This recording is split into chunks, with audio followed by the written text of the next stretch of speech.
Hello दोस्तों, कैसे हो आप सभी। स्वागत है आपका हमारे YouTube चैनल में। दोस्तों, अभी तक आपने हमारे चैनल को सब्सक्राइब नहीं किया तो प्लीज सब्सक्राइब कर ले। दोस्तों, आपका एक सब्सक्राइब हमारे लिए बहुत ही महत्वपूर्ण होता है। धन्यवाद दोस्तों। मेरे भैया जब भी मुझे देखते थे तो उनकी नज़रों में एक अजीब सा संदेह झलकता था। उनकी नज़रें हमेशा मुझे असहज कर देती थीं। फिर एक दिन भैया ने मुझे अपना वह दिखाकर रात भर मेरा नाम नंदिनी है। मैं एक छोटे से शहर में रहती हूँ। यह शहर बड़ा तो नहीं, लेकिन यहाँ का हर कोना मेरे जीवन से गहराई से जुड़ा हुआ है। इस शहर में मेरे साथ मेरे परिवार का छोटा सा संसार है, जिसमें मेरी माँ और मेरे बड़े भैया सुमित शामिल हैं। मेरा जीवन साधारण सा लगता है, लेकिन इसकी परतों के नीचे छिपे रहस्य कभी कभी मुझे बेचैन कर देते हैं। जब मैं बहुत छोटी थी, तब मेरे पापा का निधन हो गया। वह हादसा मेरे जीवन का सबसे बड़ा झटका था। मैं इतनी छोटी थी कि उस समय का दर्द शायद पूरी तरह समझ नहीं पाई, लेकिन जैसे जैसे बड़ी हुई, उस खालीपन का एहसास गहराता गया। पापा का चले जाना हमारे परिवार के लिए एक ऐसी खाई छोड़ गया जिसे भरना शायद कभी संभव नहीं था। माँ ने हमेशा अपनी पूरी ताकत लगाकर हमें संभाला। वह एक हाउसवाइफ हैं, लेकिन उनके दिल में जो दृढ़ता और साहस है, वह मुझे हमेशा प्रेरित करता है। भैया सुमित, जो मुझसे कई साल बड़े हैं, मेरे लिए पिता समान रहे। पापा के जाने के बाद भैया ने हमारी जिंदगी को संभालने की पूरी कोशिश की। वह एक प्राइवेट कॉलेज में पढ़ाते हैं, कम से कम यही हम जानते थे। पापा के निधन के बाद गांव के लोगों और मेरे दोस्तों ने कई बार कहा कि पापा की मौत एक हादसा नहीं थी। यह बात मेरे दिल में हमेशा एक सवाल छोड़ जाती थी, क्या यह सच हो सकता है? लेकिन तब मैं इतनी छोटी थी कि इन बातों पर ध्यान देने के बजाय अपनी छोटी सी दुनिया में खोई रहती थी। वक्त बीतता गया, मैं बड़ी हुई और ये सवाल मेरे साथ साथ बढ़ते गए। भैया हमेशा से शांत स्वभाव के थे। वह बहुत जिम्मेदार और स्नेही थे, लेकिन उनके व्यक्तित्व का एक हिस्सा ऐसा था जिसे मैं कभी पूरी तरह समझ नहीं पाई। भैया का जीवन हमेशा मेरे लिए एक पहेली बना रहा। वह कॉलेज में पढ़ाते थे, लेकिन मैंने कभी उन्हें घर पर पढ़ाई से संबंधित किसी काम में व्यस्त नहीं देखा। न ही उनके किसी सहकर्मी या छात्र से मुलाकात हुई। एक दिन जब भैया घर पर नहीं थे, मैंने मौका देखकर उनके कमरे की ओर कदम बढ़ाए। मेरा मन आशंकाओं से भरा हुआ था। उनकी अलमारी में कॉलेज से जुड़े दस्तावेज ढूंढने की कोशिश की, लेकिन वहां कुछ भी नहीं मिला। यह मेरे शक को और गहरा कर गया। आखिर भैया किस कॉलेज में पढ़ाते हैं? वह कौन सा विषय पढ़ाते हैं? ये सवाल मेरे दिमाग में घूम रहे थे और मैं किसी जवाब तक नहीं पहुंच पा रही थी। अलमारी में कुछ खास न पाकर मैंने उनके कमरे का और गहराई से निरीक्षण करने का सोचा। अचानक मेरी नज़र बिस्तर के नीचे रखी एक धूल भरी संदूक पर पड़ी। मैंने उसे बाहर निकाला और खोलने की कोशिश की, लेकिन वह ताले से बंद था। यह देखकर मेरे मन में और भी सवाल उठने लगे। शाम का वक्त था। मम्मी मंदिर गई हुई थीं, जो हमारे घर के ठीक बगल में है। मैं किचन में खाना बना रही थी कि तभी भैया लौटे। वह अंदर आते ही गुस्से में बड़बड़ा रहे थे। उनकी आवाज़ साफ सुनाई दे रही थी, मैं तुम्हें नहीं छोड़ूंगा। जैसे उसे मारा, वैसे तुम्हें भी मार दूंगा। मेरे हाथ में चाकू था, लेकिन उनकी बात सुनकर मैं सन्न रह गई। भैया किसकी बात कर रहे थे? मैंने खिड़की से झांक कर देखा। उनके पैरों में कीचड़ लगा हुआ था और वह नल के पास जाकर अपने हाथ पैर धो रहे थे। उनके लड़खड़ाते कदम और बेढंगा व्यवहार देखकर मुझे समझ आ गया कि वह नशे में थे। भैया को इस हाल में देखकर मैं परेशान हो गई। उन्होंने पहले कभी शराब नहीं पी थी, कम से कम मेरे सामने तो नहीं। उनका यह नया रूप मुझे डरा रहा था। उस रात मम्मी देर तक मंदिर में थीं। मैं बाथरूम में स्नान करने गई। जैसे ही पानी की धार में खड़ी थी, अचानक ऐसा महसूस हुआ कि कोई मुझे देख रहा है। यह एहसास इतना गहरा था कि मेरे रोंगटे खड़े हो गए। मैंने झट से पानी बंद किया और चारों ओर देखा। कोई नहीं था। अपने डर को नजरअंदाज करते हुए मैंने जल्दी जल्दी स्नान किया और बाहर आ गई। बाल सुखाते हुए मैं आईने के सामने खड़ी थी कि फिर वही एहसास हुआ। इस बार ऐसा लगा जैसे दरवाजे के पीछे से कोई झांक रहा हो।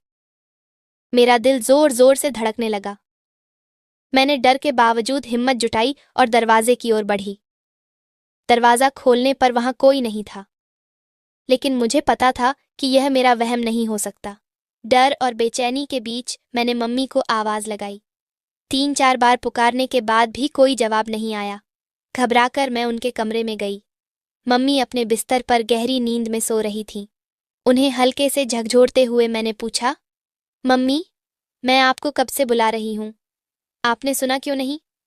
मम्मी ने आंखें मलते हुए कहा, बेटी, मुझे नहीं पता। बाहर से लौटने के बाद बहुत प्यास लगी थी। पानी पीते ही मुझे इतनी तेज नींद आ गई कि कब सो गई पता ही नहीं चला। उनकी बात सुनकर मेरे माथे पर चिंता की लकीरें खिंच गईं। अगर मम्मी गहरी नींद में थीं तो मुझे देखने वाला कौन हो सकता था? थोड़ी देर बाद भैया घर लौटे। उन्होंने मम्मी से कहा, मम्मी, खाना निकाल दो, मुझे भूख लगी है। भैया की नज़रें मुझ पर टिकी हुई थीं। उनकी आंखों में गुस्सा और एक अजीब सी बेचैनी थी। ऐसा लगा जैसे वह मुझसे कुछ कहना चाहते हों या मुझसे नाराज हों। उनकी नज़रों की तीव्रता ने मुझे भीतर तक डरा दिया। मैंने अपनी नज़रें झुका लीं। खाना खाने के बाद भैया बाहर जाने के लिए उठे, लेकिन जाते जाते वह बार बार मुड़कर मेरी तरफ देखते। उनकी नज़रों में कुछ ऐसा था जो मुझे समझ नहीं आ रहा था, और यह मेरे मन में और भी सवाल पैदा कर रहा था। मैं यह समझ नहीं पा रही थी कि आखिर भैया मुझे क्यों देख रहे थे, जैसे उन्हें मुझसे कुछ कहना हो या फिर कोई छुपा हुआ राज हो। भैया के बाहर जाते ही मेरी घबराहट बढ़ गई। मैंने तुरंत सोचा कि इस मौके का फायदा उठाकर मैं उनके कमरे में जाकर कुछ और खोजने की कोशिश करूंगी। मेरे कदम उनके कमरे की ओर बढ़ने लगे और दिल की धड़कन तेज होती जा रही थी। मैंने धीरे से दरवाज़ा खोला और कमरे में घुसते ही अलमारी की तरफ बढ़ी। मेरा मन बहुत घबराया हुआ था, लेकिन मैं यह सोचकर रुक नहीं सकती थी कि भैया के कमरे में कुछ ऐसा छिपा हो जो मैं जानना चाहती थी। जैसे ही मैंने अलमारी को खोलने की कोशिश की, अचानक से मुझे भैया की आवाज़ सुनाई दी। वह कमरे की ओर आ रहे थे। मेरी पूरी दुनिया जैसे रुक सी गई थी। मेरे शरीर में जैसे बर्फ की ठंडक दौड़ गई और मैं पूरी तरह से सन्न रह गई। बिना सोचे समझे मैंने जल्दी से दरवाजे के पीछे छिपने की कोशिश की और पूरी तरह से चुप हो गई। थोड़ी देर बाद भैया कमरे में आए और उन्होंने देखा कि अलमारी खुली हुई थी। वह इधर उधर देखने लगे। उनकी आंखें पूरी तरह से चौकस हो गई थीं, जैसे उन्हें किसी के कमरे में होने का शक हो। उनका चेहरा गंभीर था और उनकी नज़रों में एक डर था, जैसे वह किसी साजिश का हिस्सा हों। मुझे ऐसा महसूस हुआ कि वह मुझे ढूंढ रहे थे, लेकिन मेरी किस्मत अच्छी थी कि वह मुझे नहीं देख पाए। भैया अलमारी के पास गए और उसमें कुछ ढूंढने लगे। उनकी हर एक हरकत पर मेरी नज़रें टिक गईं। वह पूरी तरह से सतर्क थे, जैसे उन्हें यह लग रहा हो कि कोई उनके कमरे में घुस आया है। फिर भैया ने अचानक से अलमारी से एक धारदार चाकू और कुछ गोलियां निकालीं। मेरा दिल घबराहट से भर गया और मेरी सांसें रुक सी गईं। वह गोलियां बेहोशी और नींद की गोलियां थीं। यह देखकर मुझे एहसास हुआ कि कुछ तो गड़बड़ है। भैया के पास यह सब क्यों था? वह गोलियां और चाकू, ये सब क्या वह किसी बुरे इरादे से रखे हुए थे? भैया ने बहुत जल्द वह सब अपनी जेब में रखा और बिना कुछ कहे कमरे से बाहर निकल गए। उनके जाते ही मेरी हालत खराब हो गई। मैं चुपके से उनके कमरे से बाहर निकल आई, लेकिन मेरा दिमाग पूरी तरह से घबराया हुआ था। मैंने जो देखा था उसे सोचने की कोशिश करते हुए मैं बहुत परेशान हो गई। अब मेरे मन में सवालों का सैलाब उमड़ रहा था। आखिर भैया के पास ये सब चीजें क्यों थीं? क्या वह मुझसे कुछ छिपा रहे थे? क्या उनका यह खतरनाक सामान किसी साजिश से जुड़ा हुआ था? यह सब सोचते हुए मैंने फैसला किया कि मैं मम्मी को इस बारे में नहीं बताऊंगी, क्योंकि मुझे शक था कि अगर मैं मम्मी से कुछ कहती तो वह डर सकती थी। इसके बजाय मैंने खुद ही इस रहस्य का पर्दाफाश करने का ठान लिया। भैया के हर कदम पर अब मुझे पैनी नजर रखनी होगी, क्योंकि मैं जानती थी कि जो वह कर रहे थे वह सिर्फ एक संयोग नहीं हो सकता था। मुझे गहरी चिंता और डर दोनों थे, लेकिन अब मुझे लगता था कि मैंने अपनी राह चुन ली थी। इस रहस्य को हल करने के लिए मैं हर संभव कदम उठाऊंगी, चाहे वह कितना भी खतरनाक क्यों न हो।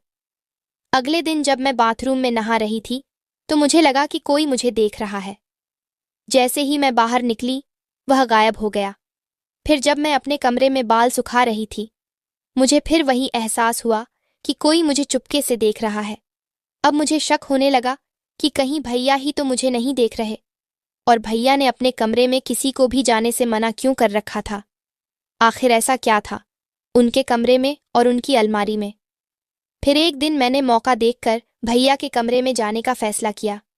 जब मैं अंदर गई और अलमारी खोली तो जो देखा उससे मेरी आंखें फटी की फटी रह गईं।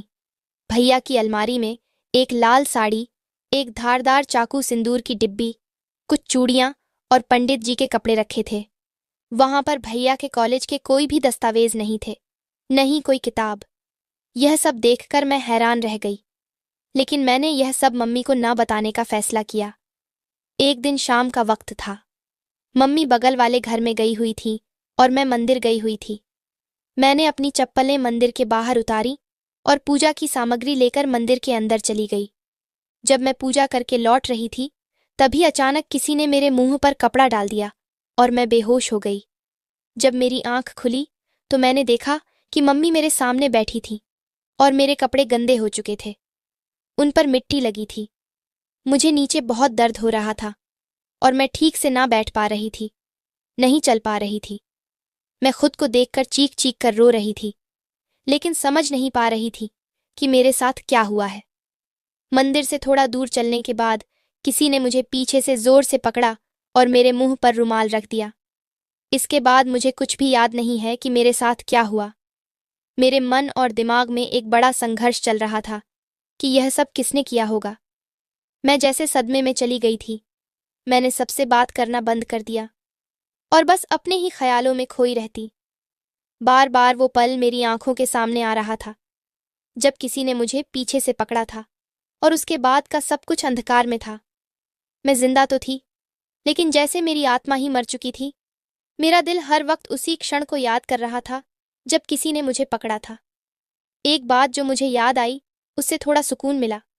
जिसने मुझे पकड़ा था उसके हाथ पर पीले कपड़े और लावा बंधा हुआ था और उसने हवाई चप्पल पहन रखी थी। मैं सोचने लगी कि वह कौन हो सकता है जिसने मेरे साथ यह सब किया था। मेरे दिल पर लगे घाव मिटने का नाम ही नहीं ले रहे थे और अब तो मुझे अपने शरीर से भी घिन आने लगी थी। जिस दिन से यह घटना हुई तब से मेरे भैया भी घर से गायब थे। मेरी हालत इतनी खराब हो गई थी कि मैं किसी से कुछ नहीं कह पा रही थी और मेरे मन में सवालों का बवंडर मच चुका था। मैं किसी भी हालत में यह जानना चाहती थी कि आखिर मेरे साथ क्या हुआ था। मेरे चेहरे पर जो नाखूनों के निशान थे वे मेरी आत्मा पर लगे दागों से कम नहीं थे, जो मुझे अंदर से खत्म कर रहे थे। मम्मी बार बार मुझे खाने के लिए कह रही थीं, बेटा कुछ खा लो, लेकिन मेरे दिमाग में वही सवाल गूंज रहे थे, वह पीले कपड़े वाला आदमी कौन था। एक दिन मैंने मम्मी से पूछा, मम्मी भैया और मेरा क्या रिश्ता है। मम्मी ने कहा, भैया तुम्हारे भाई हैं। फिर मैंने पूछा, भैया कहाँ है? जब से यह सब हुआ है तब से वह क्यों गायब है? मम्मी ने कहा, वह तो दूसरे शहर गया है। उसने कहा था कि उसे कॉलेज से निकाल दिया गया है और अब वह नौकरी ढूंढने बाहर जा रहा है। जब तुम्हारे साथ यह घटना हुई उसी दिन वह गया था। अब मेरे सामने सब कुछ धीरे धीरे साफ हो रहा था, लेकिन मेरे मन में और भी ज्यादा सवाल पैदा हो गए थे। मुझे लगता था कि यह सब सच्चाई से कहीं ज्यादा पेचीदा था। अचानक मैंने तय किया कि मुझे और इंतजार नहीं करना चाहिए। मैं तुरंत बिस्तर से उठी और दौड़ते हुए भैया के कमरे में गई। कमरे में पहुंचकर मैंने अलमारी खोली और मुझे देखकर आश्चर्य हुआ। अलमारी पूरी खाली थी। जैसे ही मैंने यह देखा, मेरे मन में एक और सवाल उभरा, क्या भैया ने सब कुछ छुपा लिया था? मैं फिर मम्मी के पास गई और पूछा, मम्मी सच बताओ, भैया कौन है? मम्मी थोड़ी देर चुप रहीं, जैसे वह कुछ सोच रही थी, और फिर उन्होंने कहा, बेटा जब तुम्हारे पापा की मौत हुई थी उससे 1 महीने पहले ही सुमित हमारे घर आया था। तुम्हारे पापा उसे बाहर से लाए थे। पापा कहते थे कि यह बहुत अच्छा लड़का है। मम्मी ने आगे बताया, तुम्हारे पापा एक रात बरसात में सुनसान पहाड़ी पर फंसे थे। गाड़ी पंचर हो गई थी और आसपास कोई मदद नहीं थी। उस वक्त उन्हें एक टूटी फूटी झोपड़ी दिखी जहां वह रात बिताने के लिए चले गए। वहां एक लड़का था जो अकेला रह रहा था। तुम्हारे पापा ने उससे पूछा कि वह अकेला क्यों रह रहा है। तो लड़के ने बताया कि उसके मम्मी पापा का कोई अताप आता नहीं है और उसे एक आदमी ने पाला था जिसकी हाल ही में हत्या हो गई थी। यह सुनकर पापा को उस लड़के पर दया आ गई और उन्होंने उसे अपने साथ घर लाने का फैसला किया। उस दिन से वह लड़का सुमित हमारे साथ रहने लगा। पापा हमेशा कहते थे कि जितना प्यार वह अपनी बेटी को देंगे उतना ही उस लड़के सुमित को भी देंगे। उन्होंने कभी भी रोशन को किसी चीज की कमी नहीं होने दी। एक बार की बात है, पापा और सुमित कार से कहीं जा रहे थे। तभी उनकी कार का एक्सीडेंट हो गया जिसमें पापा की मौत हो गई, लेकिन सुमित बच गया। उसे सिर्फ सिर में हल्की चोट आई थी। उस दिन के बाद से सुमित और मैं हमेशा घर में ही रहते थे और कभी एक दूसरे से अलग नहीं हुए। मैंने हमेशा सुमित को अपने भाई की तरह माना और उसे वही प्यार दिया जो पापा ने दिया था। लेकिन धीरे धीरे मुझे पापा की मौत पर शक होने लगा। एक दिन मेरी डॉक्टर दोस्त ने मुझसे कहा था कि पापा की मौत कोई हादसा नहीं बल्कि एक साजिश थी। मैंने उसी से पूरी बात जाननी चाहिए। जब मैंने उससे फ़ोन पर बात की तो उसने मुझे बताया कि जब पापा का एक्सीडेंट हुआ था और उनकी बॉडी पोस्टमार्टम के लिए लाई गई थी तब वह उसी हॉस्पिटल में काम कर रही थी। पोस्टमार्टम से यह पता चला था कि पापा की मौत एक्सीडेंट से हुई ही नहीं थी बल्कि उनकी मौत एक्सीडेंट के 15 मिनट पहले ही हो चुकी थी। पोस्टमार्टम के दौरान यह भी पता चला कि उनके सिर के पीछे स्टील की नुकीली पिन लगी हुई थी जिस पर एक जहरीला लिक्विड लगा था। वह लिक्विड इतना खतरनाक था कि किसी भी इंसान या जानवर को कुछ ही सेकंड में मार सकता था। डॉक्टर्स को इस मामले को छिपाने के लिए लाखों रुपए दिए गए थे ताकि पापा की मौत को एक्सीडेंट बताया जा सके। मेरी दोस्त ने यह भी कहा कि उस समय अस्पताल में एक आदमी पुजारी के कपड़ों में देखा गया था, लेकिन उसे यह नहीं पता था कि वह कौन था। यह सुनकर मेरे होश उड़ गए क्योंकि अब मुझे पूरी तरह से शक होने लगा था कि वह आदमी शायद मेरा भाई ही हो सकता था। यह सोचकर मेरे दिल में एक नई उलझन पैदा हुई। भैया उस वक्त छोटे थे, तो क्या वह किसी रिश्तेदार या परिवार के किसी अन्य सदस्य के साथ मिलकर यह सब कर रहे थे? मुझे अब यह समझने की जरूरत थी कि जो कुछ भी हो रहा था उसका असल कारण क्या था। मुझे अब सच्चाई का पता लगाना था। मैंने ठान लिया कि मैं अपनी खोई हुई यादों और अपने शक को दूर करने के लिए हर हाल में सच जानने की कोशिश करूंगी। कुछ दिनों बाद एक काम से दूसरे शहर जा रही थी। रास्ते में एक मंदिर के अंदर अचानक मेरी नज़र एक आदमी पर पड़ी। मुझे यकीन हुआ कि वह शायद मेरा भाई ही हो सकता था। वह वही आदमी था जिसे मैंने पहले देखा था। मेरी धड़कन तेज हो गई और मैंने तुरंत गाड़ी रुकवा दी और मंदिर की ओर दौड़ पड़ी। लेकिन जब तक मैं वहां पहुंची वह आदमी गायब हो चुका था। मेरा दिल धड़कता हुआ रह गया। मुझे पूरी तरह से यकीन हो गया कि वह मेरा भाई ही था जिसने मुझे देख लिया और फिर मौके का फायदा उठाकर वहां से भाग गया। अब मुझे यकीन था कि यह सब मेरे भाई का काम था। मुझे अब सिर्फ यही करना था कि भैया को ढूंढूं और सब कुछ जानूं। मैंने चुपके से उस मंदिर पर नजर रखना शुरू कर दिया। कई दिन बीत गए लेकिन भैया वहां फिर से नजर नहीं आए। मुझे यह सब बहुत अजीब लगा और मैंने सोचा कि शायद वह वहां से कहीं और जा चुके थे। अब मुझे यह समझ में आने लगा था कि मैं भैया के बारे में जितनी ज्यादा जानकारी जुटाऊं उतना ही मुझे सच के करीब पहुंचने का मौका मिलेगा। एक दिन जब मैं मंदिर से वापस घर लौट रही थी तो मैंने देखा कि भैया एक गाड़ी से उतर रहे थे। वह वही पंडित की वेशभूषा पहने हुए थे, वही कलावा और वही कपड़े थे जो मैंने उस दिन किडनैप के दौरान देखे थे। यह देखकर मेरे रोंगटे खड़े हो गए। मैं डरते डरते उनके पास पहुंची और जैसे ही भैया ने मुझे देखा वह चौंक गए। मैंने बिना किसी देरी के उनसे सवालों की झड़ी लगानी शुरू कर दी। भैया, आपने मेरे पापा को क्यों मारा? आपने ऐसा क्यों किया?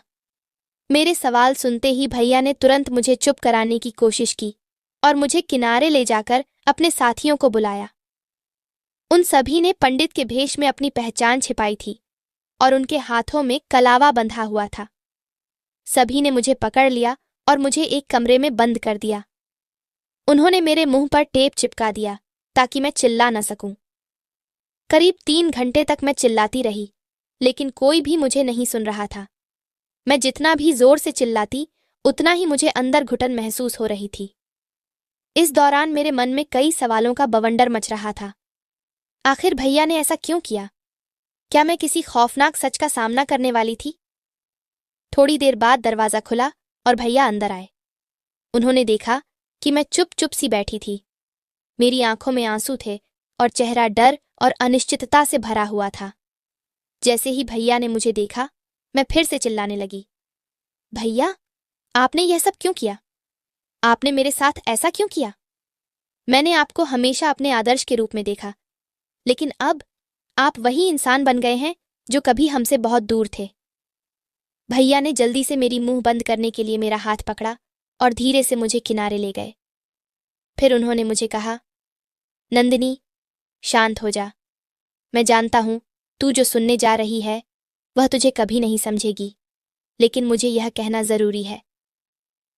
उन्होंने थोड़ी देर के लिए मेरी आंखों में देखा और फिर मेरी चुप्पी को तोड़ते हुए कहा, तुझे लगता है कि पापा की मौत मेरी वजह से हुई, लेकिन ऐसा नहीं है।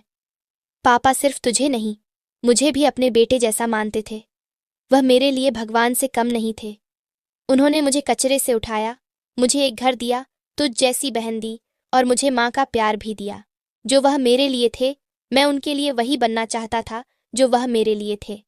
मैं कैसे उनका खून कर सकता था, ऐसा तो मैं सोच भी नहीं सकता था। भैया की आंखों में गुस्सा था, लेकिन उसमें गहरा दर्द और पछतावा भी था। उन्होंने आगे कहा, मैं और पापा एक दिन शहर जा रहे थे। पापा के फोन पर एक कॉल आई जिसमें किसी ने कहा, सेठ जी, 1 लाख रुपए तैयार हैं, जल्दी से उस खाली मकान में आ जाइए। पापा ने गाड़ी स्टार्ट की और हम उस मकान के पास पहुंच गए। पापा ने मुझसे कहा, बेटा, तुम यहीं रुको, मैं जल्दी आता हूं। मैंने हामी भर दी और वहीं खड़ा हो गया। कुछ देर बाद पापा दौड़ते हुए आए, उनके सिर से खून बह रहा था। मैं घबराकर गाड़ी से उतरा और उनसे पूछा, पापा, क्या हुआ? पापा की हालत देखकर मैं और भी ज्यादा घबराया हुआ था। पापा बोले, बेटा, मैं नहीं बच पाऊंगा, तुम यहां से भाग जाओ, वे तुम्हें भी मार देंगे। भैया की आवाज में गहरी चिंता और दर्द था। मुझे पापा की स्थिति देखकर ऐसा महसूस हो रहा था कि मैं कुछ नहीं कर पा रहा हूं। मैंने पूरी कोशिश की, लेकिन मेरे हाथ पैर कांप रहे थे। मैंने फिर हिम्मत जुटाई और पापा को गाड़ी में बिठाकर भागने की कोशिश की। थोड़ी दूर जाने के बाद पापा ने गाड़ी रुकवाई और हम दोनों बात करने लगे। मैं रोते हुए कह रहा था, पापा, मैं आपको कुछ नहीं होने दूंगा। तभी अचानक पीछे से एक ट्रक ने जोर से हमारी गाड़ी को टक्कर मारी।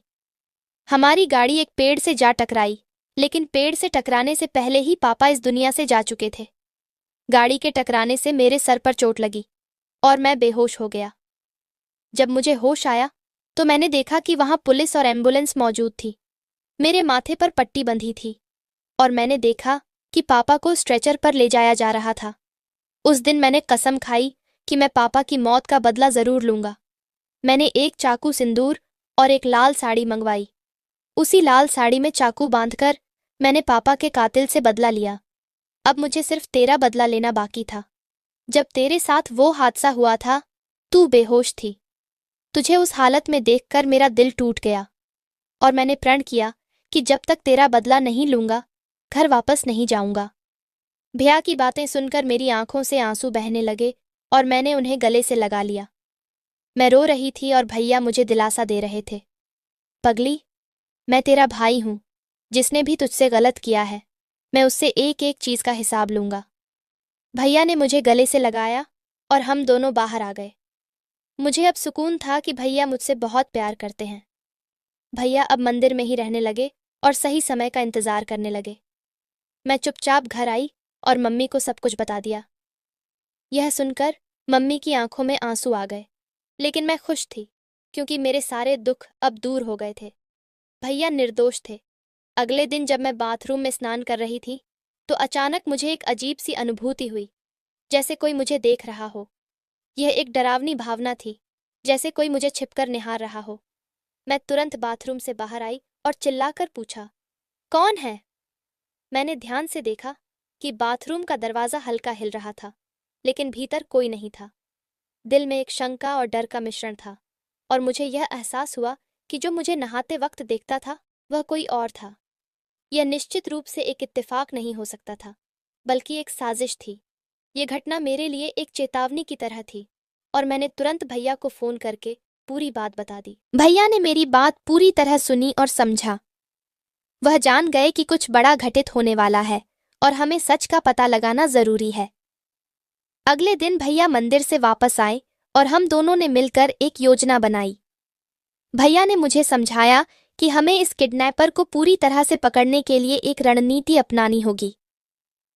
हमें इस बार कोई गलती नहीं करनी थी। योजना के अनुसार मैंने फिर से नहाने का बहाना बनाया, लेकिन इस बार पूरी तैयारी से। भैया बाहर खड़े रहे ताकि वह किसी भी स्थिति को संभाल सकें। दरवाजे का लॉक मैं हमेशा की तरह खुला छोड़ दी थी ताकि किडनैपर का ध्यान आकर्षित किया जा सके। मेरा दिल धड़क रहा था, लेकिन मुझे यकीन था कि हम इस बार उसे पकड़ने में सफल होंगे। जैसे ही मैंने नहाना शुरू किया, वही परछाई फिर से दिखाई दी। अब तक मुझे पूरी तरह से यकीन हो गया था कि यह वही व्यक्ति था जो मुझे पहले भी देख चुका था। मैं घबराई और जोर से चिल्लाई। भैया ने एक पल भी गंवाए बिना उस आदमी को पीछे से पकड़ लिया। वह आदमी किडनैपर था और अब तक भैया को यह पूरा यकीन हो चुका था। भैया ने उसे बुरी तरह से पीटा और फिर उसे पुलिस के हवाले कर दिया। पुलिस ने उसे गिरफ्तार कर लिया और हमें चैन की सांस मिली। लेकिन इस पूरे घटनाक्रम के बावजूद किडनैपर की असली पहचान अभी तक सामने नहीं आई थी और वह सवाल मेरे मन में था कि आखिरकार वह कौन था। कुछ दिन बाद भैया ने मंदिर में ज्यादा समय बिताना शुरू कर दिया। कभी कभी मैं भी उनके साथ जाती, क्योंकि अब मुझे भी महसूस हुआ कि हमें हर एक घटना पर नजर रखनी चाहिए। एक शाम जब हम दोनों मंदिर गए, वहां एक व्यक्ति दिखाई दिया। वह व्यक्ति पंडित के वेश में था, लेकिन मुझे एक अजीब सी बात महसूस हो रही थी। उसके हाव भाव और चाल ढाल से मुझे यकीन हो गया कि वह असली पुजारी नहीं हो सकता। उसने वही कलावा पहना हुआ था जो मैं पहले देख चुकी थी, और उसके शरीर से वही परफ्यूम की खुशबू आ रही थी जिसे मैं पहचान चुकी थी। वह आदमी मंदिर से बाहर निकला और अपनी गाड़ी में बैठने वाला था। तुरंत मैंने भैया को इशारे से बताया। भैया ने बिना देर किए उसकी तरफ दौड़कर उसे पकड़ लिया। वह आदमी मुझे देखकर घबराया और उसके चेहरे पर घबराहट साफ दिखाई दी। उसकी यह घबराहट देखकर भैया ने तुरंत समझ लिया कि वही वह किडनैपर है जिसकी हम तलाश कर रहे थे। भैया ने उसे वहीं पर पकड़ लिया और उसकी बुरी तरह से पिटाई शुरू कर दी। मैंने भी उसकी गिरफ्तारी में मदद की और उसे पुलिस के हवाले कर दिया।